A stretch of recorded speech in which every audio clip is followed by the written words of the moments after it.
Bismillahirrahmanirrahim. Assalamualaikum warahmatullahi wabarakatuh. Waalaikumsalam warahmatullahi wabarakatuh. Alhamdulillahirabbil alamin wal aqibatu lil muttaqin wala udwana illa alal zalimin. Asyhadu an la ilaha illallah wahdahu la syarikalah wa asyhadu anna Muhammadan abduhu wa rasuluh. Allahumma shalli ala sayyidina Muhammad wa ala alihi wa sahbihi ajmain, amma ba'd. Ikhwan yang dimuliakan oleh Allah Subhanahu wa taala, alhamdulillah segala puja-puji hanya milik Allah Subhanahu wa taala. Maka ketika kita dipuji dengan segala karunia Allah yang diberikan kepada kita, apapun itu berupa kekayaan, harta, pangkat, jabatan, popularitas dan lain sebagainya, itu adalah anugerah Allah, dan yang patut dipuji bukan kita tapi yang memberi, yaitu Allah Subhanahu wa taala. Yogianya kita mengucapkan tahmid alhamdulillahirabbil alamin. Segala puja-puji hanya milik Allah Subhanahu wa taala. Salawat serta salam semoga tetap terlimpah curahkan kepada uswah hasanah kita, habibana wa nabiyana Muhammad sallallahu alaihi wasallam, pun pula kepada keluarga beliau, para sahabat, para tabi'in, para tabi'in dan umatnya dari dahulu, sekarang dan pada masa-masa yang akan datang. Ikhwan yang dimuliakan oleh Allah Subhanahu wa taala, iman itu ternyata tidak hanya tasdiqu bil qalbi, tidak hanya mantap yakin di dalam hati, tapi iman itu adalah qaulun wa amalun. Jadi membenarkan di dalam hati, diikrarkan, diucapkan, dan juga wa amalun, yaitu dengan perbuatan.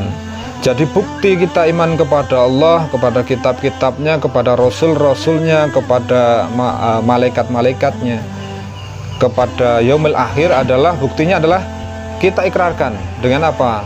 Dengan syahadat asyhadu alla ilaha illallah wa asyhadu anna muhammadar rasulullah. Kita ikrarkan, dan bukti daripada iman yang ada di dalam kalbu kita, yakin dan dalam kalbu kita amalkan.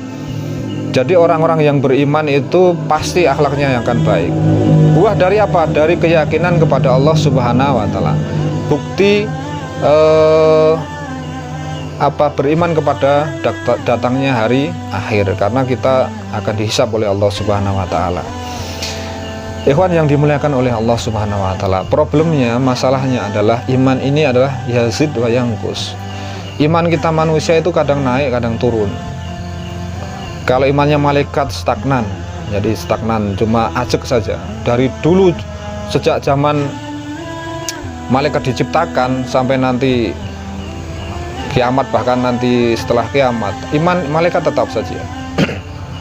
Nah, iman stagnan itu adalah iman malaikat.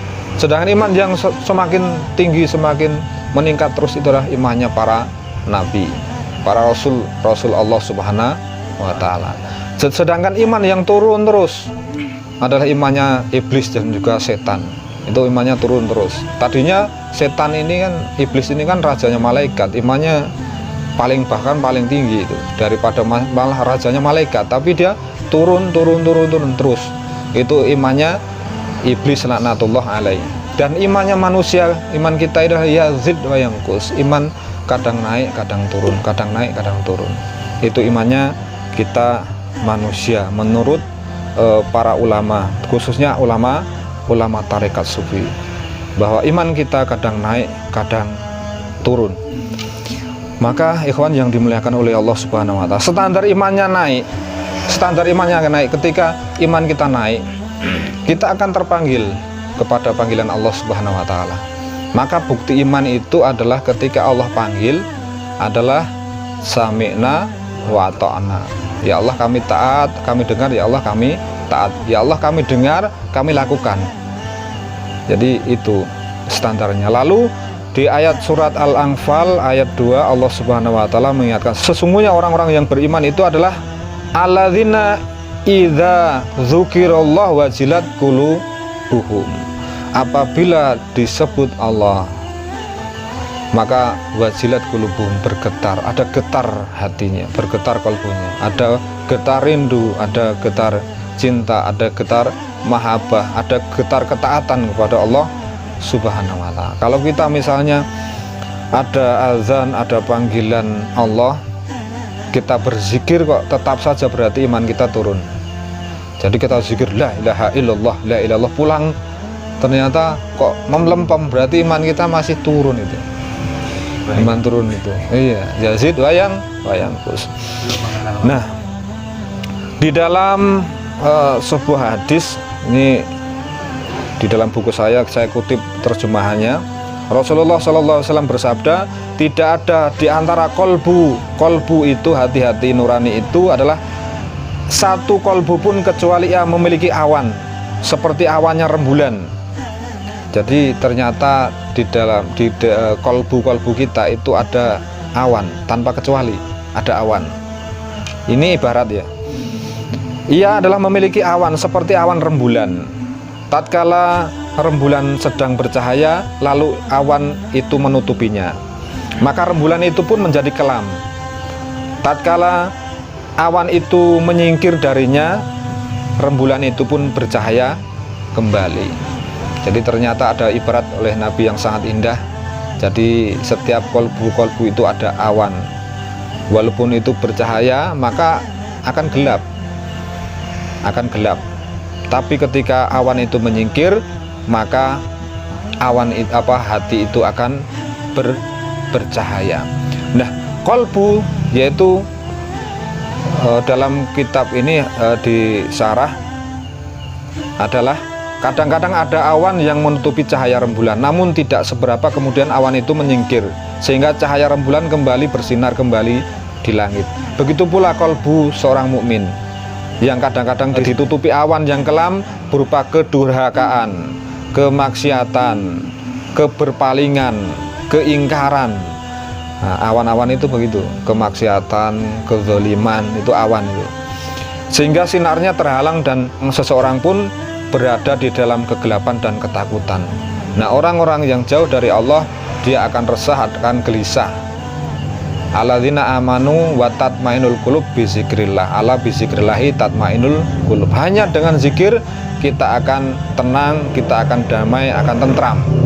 Tapi ketika kita jauh dari zikir, maka yang ada adalah kegelapan, ketakutan, keresahan, resah gelisah, dan stres. Itu kalau kita jauh dari mengingat Allah Subhanahu wa ta'ala. Tertutup awan kolbu kita. Harusnya setiap kolbu mukmin itu bercahaya, punya cahaya, tapi kemaksiatan itu menutupinya, kedurhakaan menutupinya. Maka yang lahir adalah kedurhakaan kepada Allah Subhanahu wa ta'ala. Ikhwan yang dimuliakan oleh Allah Subhanahu wa ta'ala, hadis itu yang tadi adalah al-iman yazid wa yanqus, itu adalah hadis diriwayatkan oleh Imam Ibnu Abbas, Abu Hurairah, dan juga serta Abu Darda.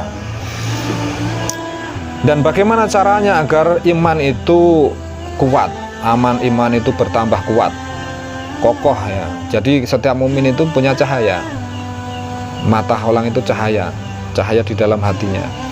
Nah, itu bisa redup seperti lilin, bisa redup.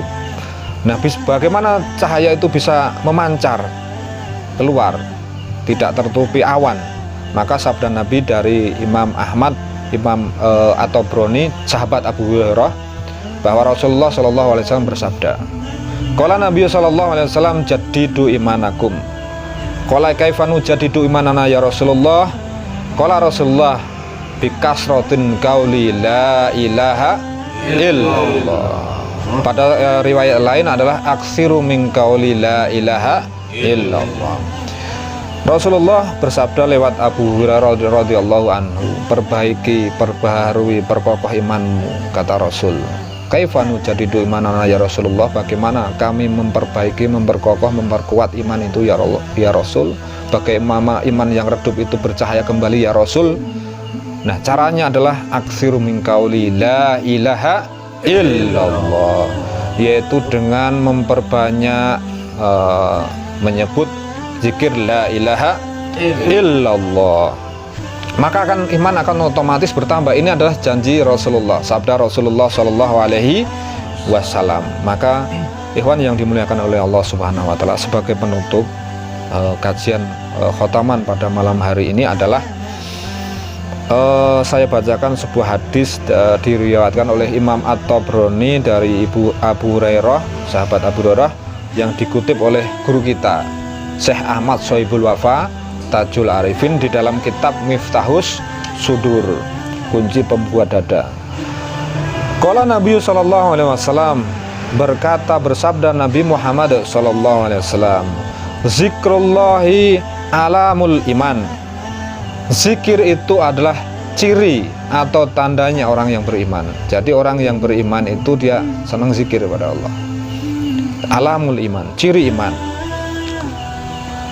Wa bara'atum minan nifaq, kemerdekaan, kebebasan dari sifat munafik. Jadi orang yang berzikir itu otomatis bebas dari sifat munafik.